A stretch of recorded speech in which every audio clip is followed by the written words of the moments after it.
Tic-tac, tic-tac, tic-tac.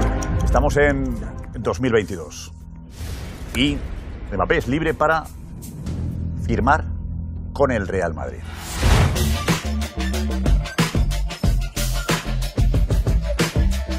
Et bienvenue dans la quotidienne, tout le monde, très bonne année 2022, je vous souhaite le meilleur, j'espère que tous vos rêves se réaliseront cette année, mais n'oubliez jamais, pour que vos rêves se réalisent, il faut travailler, et travailler dur même. Bonne chance, salut.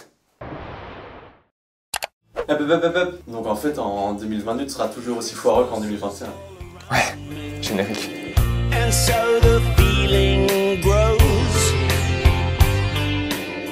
Et bienvenue, re-bienvenue dans la quotidienne, j'espère que vos vacances se sont bien passées. Bon, vous l'avez vu, en tout cas, en 2022, le Chiringuito n'a pas changé et sera pareil qu'en 2021. Donc je vois pas pourquoi moi je changerais, hein, voilà. Bon, en tout cas, concernant Tic Tac et Mbappé, on n'a rien à rajouter, hein. On repassera vous voir quand on aura quelque chose à dire.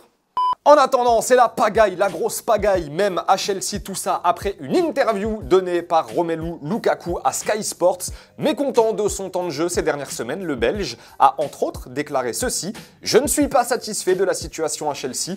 Tuchel a choisi de jouer avec un autre système. Je dois continuer à travailler pour être professionnel. » Voilà. Bon, dans cette même interview, Lukaku a aussi ouvert la porte à un éventuel retour à l'Inter Milan, club qu'il a quitté l'été dernier pour rejoindre les Blues. Autant vous dire que depuis 3 jours, on ne parle que de ça en Angleterre, à la télévision, dans la presse, en conférence de presse, on va le voir dans quelques instants, parce que oui, hier, Thomas Tuchel a décidé de ne pas convoquer Romelu Lukaku pour le match face à Liverpool. Il y a eu 2-2 d'ailleurs, match complètement dingue.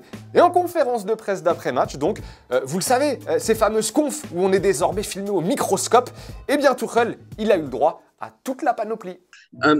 Where was Romelu today? Hi, Thomas. About Romelu. He has a chance to play against Tottenham on Wednesday. Voilà, et aujourd'hui, différents médias annoncent que l'attaquant belge et son coach doivent de nouveau se voir pour discuter de cette interview et de la suite à donner à tout ça. Certains évoquent même un départ de Lukaku de Chelsea dès ce mois de janvier. Ce serait quand même un sacré flop.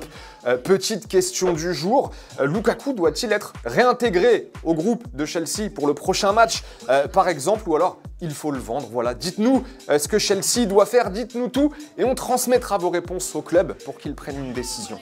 Et du côté du mercato, toujours la Fiorentina l'a officialisé aujourd'hui l'arrivée dans ses rangs de Jonathan Ikoné. Lille avait déjà communiqué il y a quelques jours et cette fois-ci c'est le club italien qui a posté un message pour annoncer l'arrivée de l'attaquant lillois.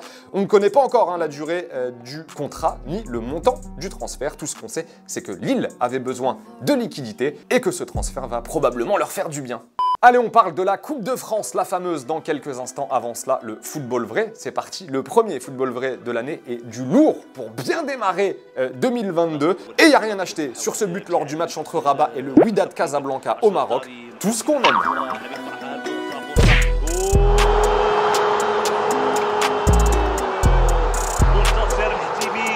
Ever Banega, l'ancien de Séville, qui nous claque un petit solo goal avec son équipe d'Al-Shabaab.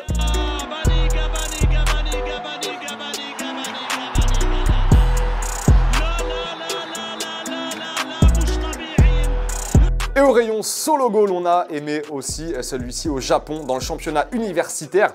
Bien plus fort qu'Ever Banega, le mec. Oui.